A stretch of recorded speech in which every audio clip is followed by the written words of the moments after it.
Ya, hari ini hari Senin ya, tanggal 29 April. Punya saham SMLE ya. Hari ini minus berapa hari ini? Hari ini minus 22 ya, 22%. Ini adalah saham tukar pikiran antara saya dengan teman saya yang berkomentar. Mudah-mudahan kita bisa bersinergi. Mudah-mudahan ada yang sama, kita samakan, kalau yang beda kita tambahkan gitu ya. Profilnya ini bergerak di bidang perdagangan, pengangkutan darat, percetakan, penelusuran jasa, pembangunan, bengkel dan lain-lain. Ada produknya juga ya, kalian bisa lihat sendiri ya nanti di profilnya, karena profil juga sangat menentukan sebuah emiten. Tapi saya tidak mempelajari profilnya. Kita lihat di shareholdernya, Sinergi Asia 77%, masyarakat 19,98, ambil aja 20% ya. Terus shareholdernya setidaknya sampai bulan Maret banyak yang kabur ya.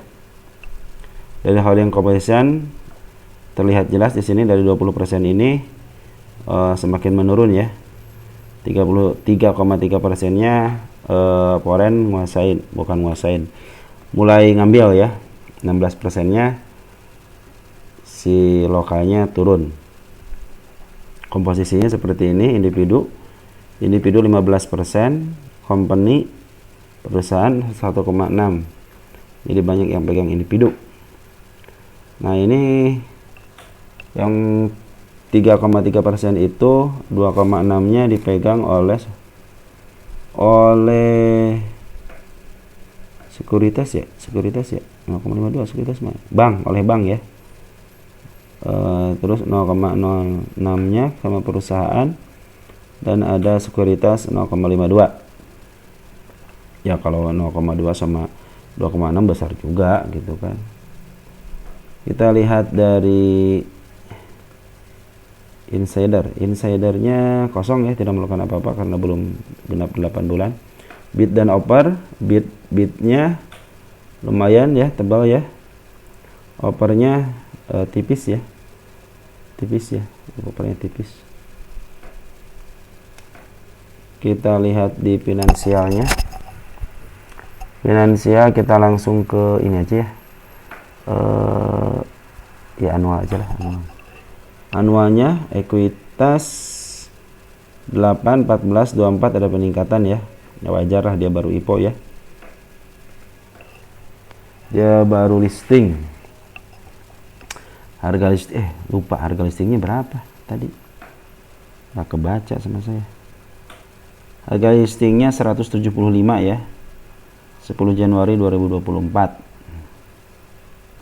Kita lihat di net income-nya. Net income-nya kuartal 4-nya turun ya dari tahun 2022. Kalau revenue-nya ada peningkatan ya. Dari 2022 144 miliar ke 185 miliar. Artinya dia mulai bekerja dengan baik. P/E ratio-nya terlalu mahal, kegedean.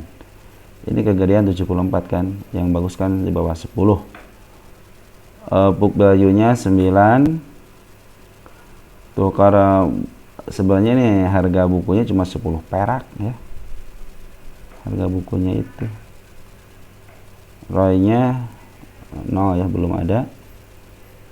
Cash-nya 1 miliar, hutangnya 7, 16, 22, 24.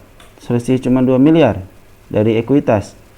Waduh, ini gimana ceritanya ini? Kok bisa begini perusahaan? Ekuitas sama hutangnya hampir sama.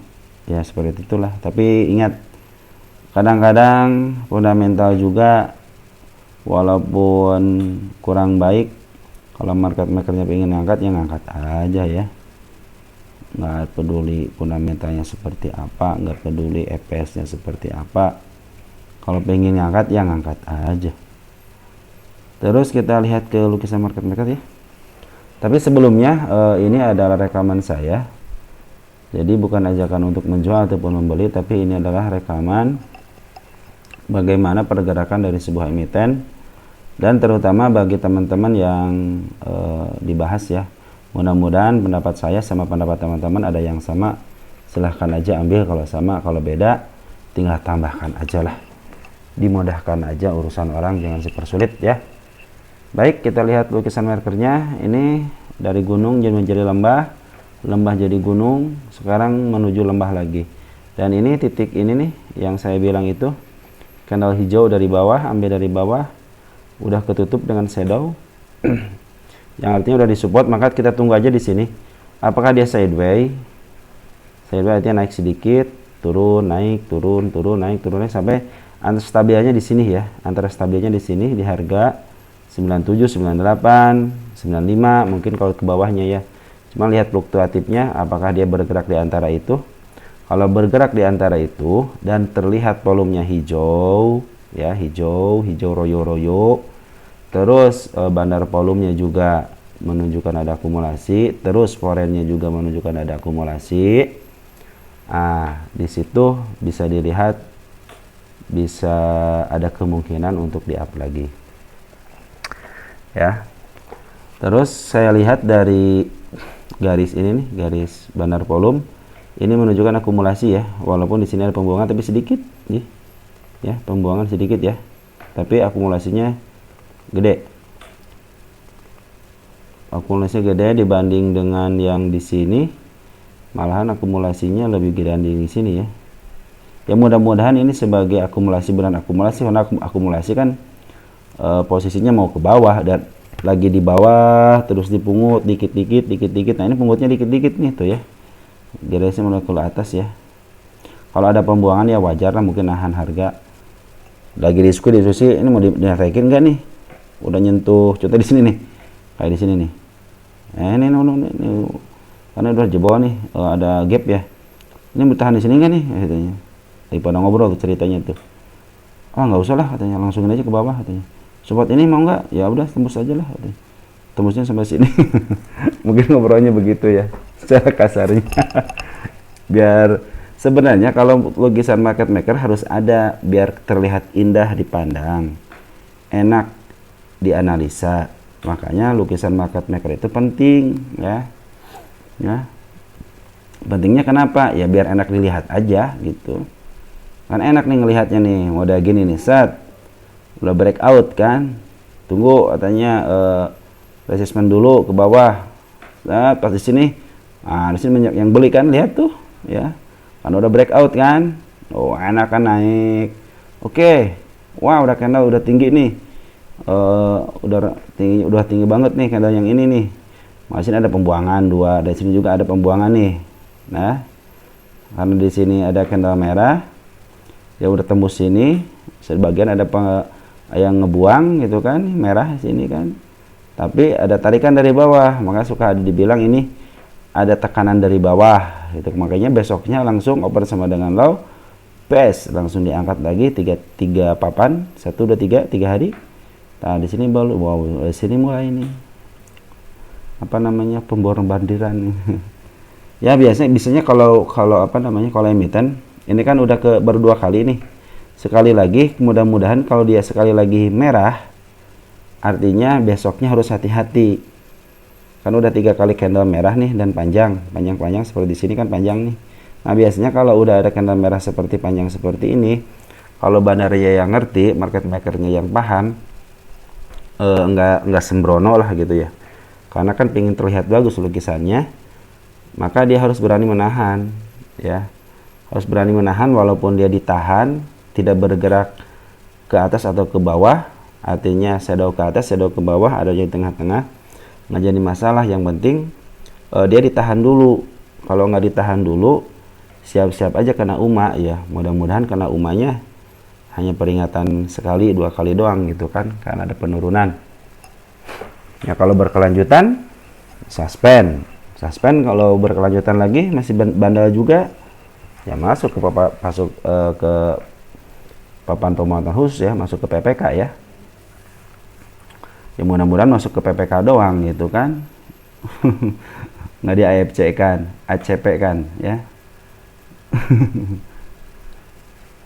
Jadi begitu teman-teman. maaf, dari poren nih, dari poren semenjak sini kan ada pengambilan nih ya, tinggi banget, tapi poren berusaha untuk mensaidukaikan di sini nih, papan sini, cuman akhirnya dia juga 4 hari ini melakukan distribusi ya. Tapi kalau poren mah distribusi juga keren. Saya bilang nih, kalau poren ya, contoh aja, kita kasih contoh aja tanggal sekarang ya. Contohnya nih, poren kan punya harga, kita poren, lihat poren. Nah, kalau porennya di sini ada bid dan di di sell dan di buy-nya ada, artinya dia punya barang. Contohnya dia punya barang di sini, poren ngambil di sini nih, contoh. Nah, contoh ada poren si BK, contohnya ngambil di sini, contoh ya, si BK ngambil di sini. Tiba-tiba mau jual di sini, dia pasti beli dulu mungkin di bawah untuk nge-appraise harga supaya dia bisa cuan gitu kan. Ini mah papo gitu kan. Ini seperti ini nih. Ini sepertinya kan dia jual rugi ya, 125, di sini 134. Ngelihatnya jangan begitu ya. Kenapa? Mereka itu tahu cara keluar itu, apalagi ini ngambilnya 1,1 ya. Emang kenyataannya 134. Mungkin mereka waktu di sini 97, 98 dia ngambil, dia jualan di situ juga. Gitu kan. Makanya terjadi istilahnya harga jual sama belinya segitu gitu kan. Ya, jadi jangan heran kalau seperti ini deh. Cuma ada 10k di sini si TP doang ya. Kalau digroskan kan ini banyak, artinya ini kan jual beli. Jadi dia punya average trade di sini, dia beli lagi gitu kan, minimal dia papo, tapi nggak mungkin papo, dia pasti pingin untung gitu loh. Nggak ada istilah market yang rugi, itu nggak ada. Semuanya untung, walaupun tipis tapi untung dia ya. Tidak seperti retail ya cut loss aja gitu kan.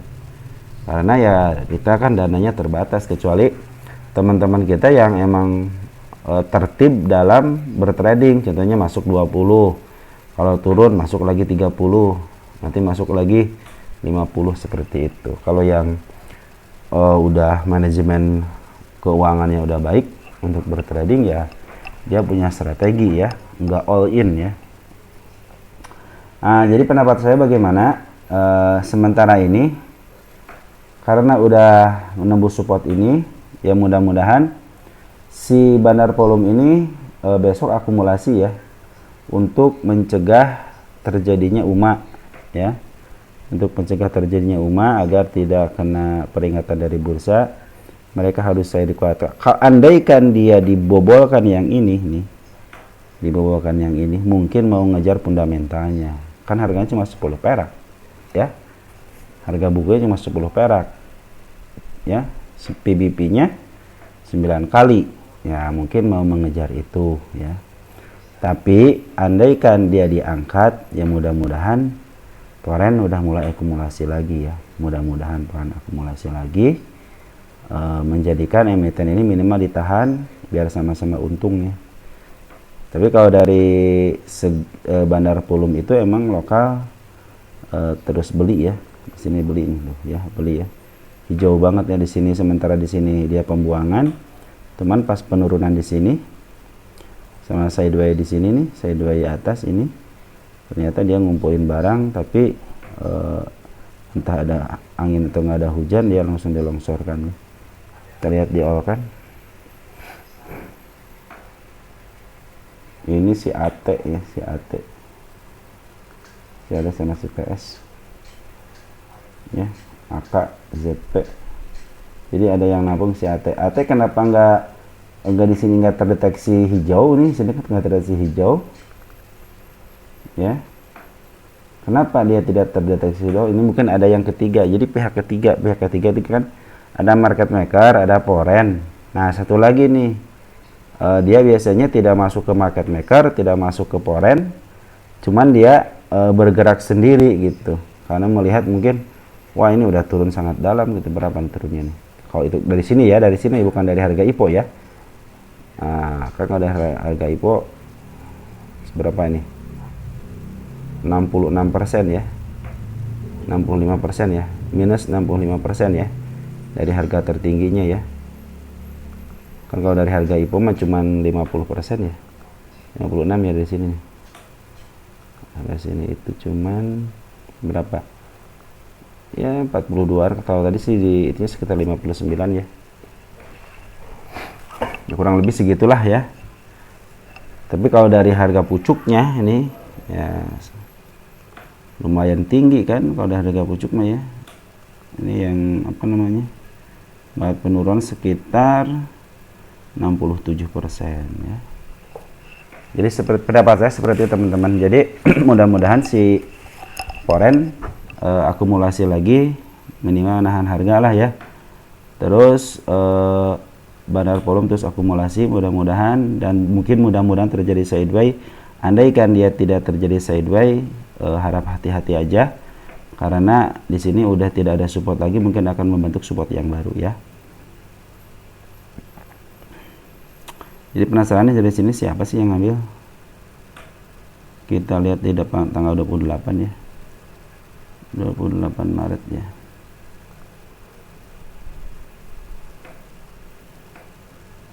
Maret si Ate ya, si Ate. Oh bukan, maaf, tadi nih yang ini yang merah ini siapa ya? Tadi kalau salah 29 April. Oh, sebentar. 29 April dulu ya. Kita lihat tanggal 29 April dulu. YP ya. Kenapa di sini tidak terdeteksi hijau? Karena mungkin si YP ini adalah pihak ketiga yang tadi dijelaskan, pihak ketiga ya. Jadi dia tidak termasuk market maker, tidak termasuk dari Foreign, cuman dia mungkin mandiri gitu. Makanya kita lihat nih apakah si YP ini besok ngebantai juga, dibantai juga. Kalau dibantai ya siap-siap aja sama si AT ya. Di sini yang pegang si AT ya. Yang nguasain emiten ini si AT ya. Setidaknya dari sini nih, dari tanggal 28 Maret itu si AT yang, nah sekarang baru nih si AT nih. 28 Maret itu adalah si AT ya, yang nguasain si AT si YJ ya.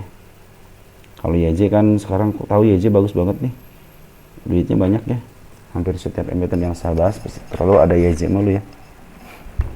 Ya mudah-mudahan besok YJ tidak melakukan distribusi lagi, dan YP mudah-mudahan, karena teman-teman YP adalah teman-teman scalper, mungkin masih ada sisa ya. Ada sisa barang 97.000 ya. Lihat si AT itu benar-benar ya luar biasa si AT ya. Lihat si AT di sininya tidak tersisa, cuma sedikit doang ya, malahan tidak si AT tuh, lihat tuh ya. Mempermainkan harganya keren banget ya, pasti mempermainkan harga. Soalnya saya lihat juga dari 96, 97 ke 100, 102 gitu ya. Dia hampir naik lagi, di bawah turun lagi, terakhir di bawah turun ya. Seperti itu teman-teman. Jadi besok pendapat saya adalah mudah-mudahan tidak bikin support baru ya. Mudah-mudahan sideway, dia istilahnya menahan harga dulu, karena kalau tidak ditahan harga, minimal ditahan harga aja. Jadi atas shadow, bawah shadow nggak jadi masalah, yang penting ditahan harga, jangan sampai ke bawah biar tidak terjadi pemperingatan dari bursa ya. Dari segi akumulasi juga ada, cuman sayang dari PE sama PBB-nya udah terlalu tinggi ya. Tapi tidak menjadikan masalah, karena apa ya, kalau emiten yang pingin naik ya naik aja gitu kan, tidak peduli dengan fundamental ya. Tapi suatu saat pasti akan kembali fundamentalnya. Jadi nih, ada suatu saat akan kembali ke fundamentalnya, suatu saat akan mengulangi ke sejarahnya. Kalau dia pernah di 50 akan kembali ke 50, kalau dia pernah di 200 akan kembali ke 200. Waktunya, nah itu dia waktu yang tidak akan pernah tahu ya. Cuman suka ngasih tanda-tandanya aja gitu. Udah ini nih kasih tanda-tanda, ini mau ke sini dan betul tersentuh di sini ya. Seperti itu teman-teman. Baik, mungkin seperti itu aja teman-teman, mudah-mudahan membantu untuk teman kita. Mudah-mudahan ada yang sama ya. Pendapat saya seperti itu. Baik, segitu aja. Ciao.